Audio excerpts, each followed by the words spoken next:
But what can we do in the face of such devastation?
Well, Cyclone Nargis hit when I just landed in Canada. In fact, I think I was flying when it happened, and I landed in Canada to visit with my family and so on. And then so it took me a while to really hear what was going on. I think it was like that for everybody. It was just kind of little things were leaking out because of the communication lines that were down and everything. But eventually the story came out that there could be 100,000 people dead in Burma. We were just coming back from a mission trip in Nepal, and we were flying through Bangladesh, and I think originally the cyclone was to go all the way up the Bay of Bengal and hit Bangladesh. We were just amazed because really this isn't something that happens in that particular region.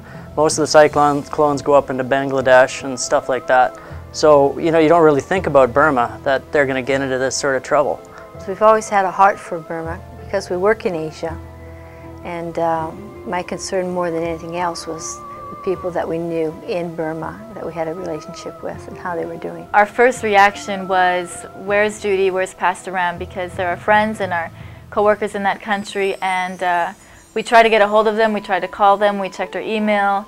Judy had Facebook, we went online to see if we could find her, and there wasn't any news coming back. My first thoughts were leaning more towards Judy and where she was, just because we knew her personally. She was a student of ours, and Pastor Ram as well, just wondering where they were, what had happened, how severe was it, because sometimes you don't get accurate news, or it could be way worse than even the news presented it. The information came in very slow. You know, at first it was a few hundred people, and then it just kept growing and growing. And you know, people inside of Burma were starting to say something like 500,000 people.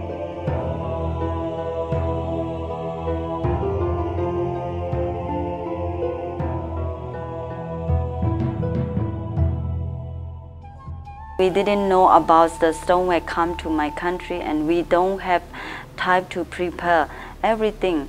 When that night before I sleep, and God is really touched in my heart, and I really want to pray the thing, but I don't know what I have to pray for that. And I went to the bed and cannot sleep. I wake up again and sit down, and I start to pray by other time. And pray in a long time. When I pray other time, in my heart something is really free, and just I got a peace. And after that I went to my bed, and at night the storm came to my country, and that time, oh, my man and me wake up and look at, and oh, just so terrible. And I opened in front of the door, and I went out to look, and I cannot stand because the storm was very strong. And just I encouraged my man, we cannot go out, and no way to go out, just stay inside the home. And God is really faithful, and He prepared the way for us already. And before the storm come, before one day, I prepared the rice and the stuff for a month. I bought all the things in the market and store in. I give it in the children home. Just I didn't know about the storm will come, but God is so faithful us. He prepared for me before one day, and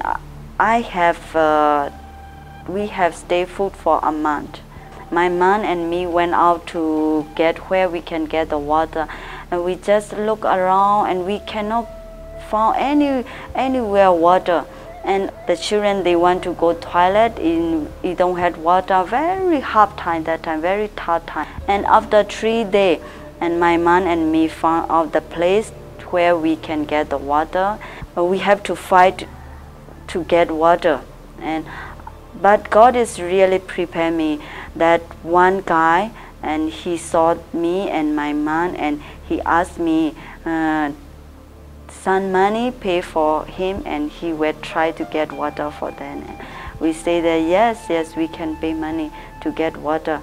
That time, nobody want to help us because just water, one bowl.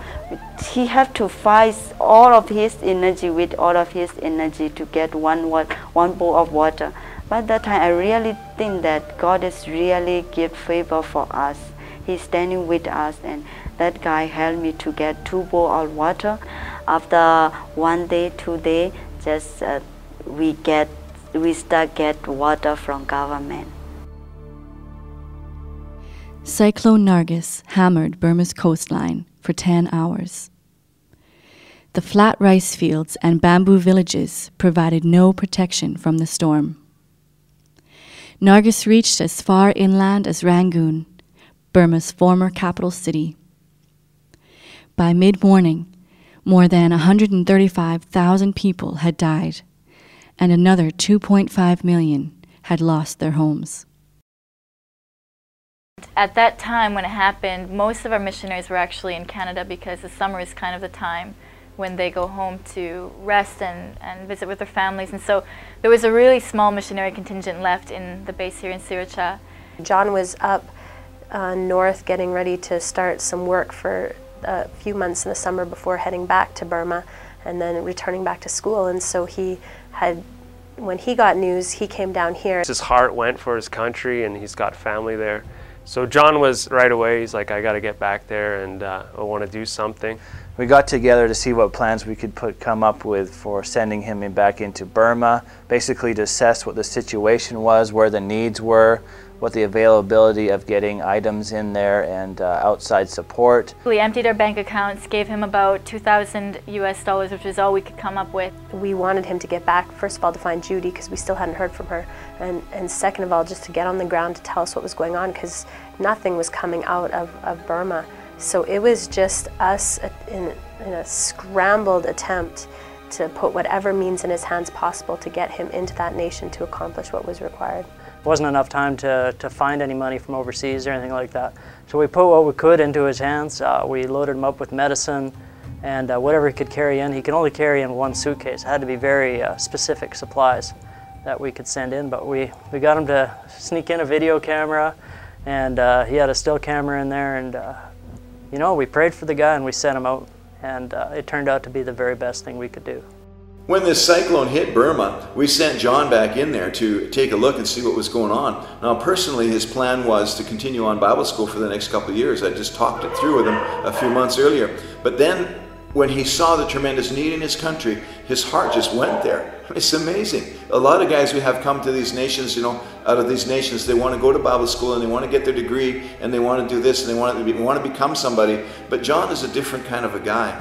He wants to become whatever God wants him to be, and when he sees his nation in trouble, he gives up his own plan and he goes back in there. When John landed in the airport, of course, there's signs up, you're not allowed to bring American money, you're not allowed to bring help. He said that if he got caught with more than just a couple of packages of soup mix in his backpack, it would have been confiscated. There are patrols everywhere. There are guard points, border points, where checkpoints where you've got to go through. They're checking everything. People with food, they're taking it away from them. People with money, they're taking it away from them. There's no cameras allowed. No news is allowed to get out. No help allowed to get in. It was a very, very strange and puzzling situation. Coming up on Continuum, John undertakes a dangerous mission to bring help to cyclone survivors. Slipping past government checkpoints, John travels through hostile territory to bring rice and medicine to survivors scattered across the Irrawaddy Delta.